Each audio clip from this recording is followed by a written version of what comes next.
Praise God. ఆత్మీయ జీవితాన్ని బలపరచడానికి ఒక చిన్న మాట. క్రైస్తవుల యొక్క జీవితాల్లో గుడ్ ఫ్రైడే పోయి ఈస్టర్ ఎలాగొస్తుందో, మనుషుని యొక్క జీవితంలో శ్రమ దినాలు పోయి మహిమకర దినాలు ఒక దినాన రాబోతున్నాయి. నా ప్రియ చెల్లి, తమ్ముడు, నా ప్రియ అన్న, నీ జీవితంలో శ్రమలతో శోధింపబడుతున్నావా? ఒక శుభవార్త. ఖచ్చితంగా సంతోషకరమైన మహాదినాలు రాబోతూ ఉన్నాయి.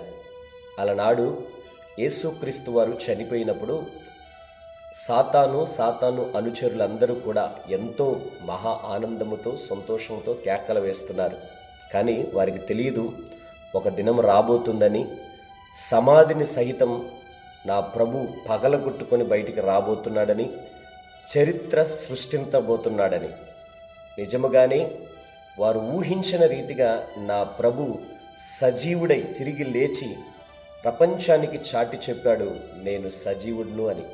అలాగే నా ప్రియ దైవబిడ్డలారా, మీ జీవితంలో శ్రమలతో, శోధనలతో, ఇరుకులతో కొట్టబడుతున్నారా?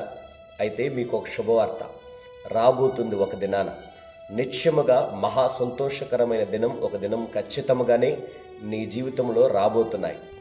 ఎందరైతే ఫలానా సిస్టర్ జీవితం క్లోజ్ అయిపోయింది, ఎందరైతే ఫలానా బ్రదర్ జీవితం క్లోజ్ అయిపోయిందని చెప్పి నిన్ను చూసి నవ్వుతున్నారో వారందరి ముఖాలు కూడా ఒక దినాన వికారం కాబోతున్నాయి.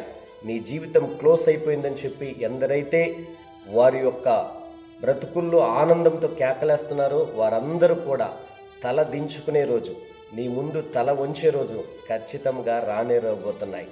విశ్వసించు, నిరీక్షించు, కలవరము చెందకుండా ప్రార్థిస్తూనే ఉండు.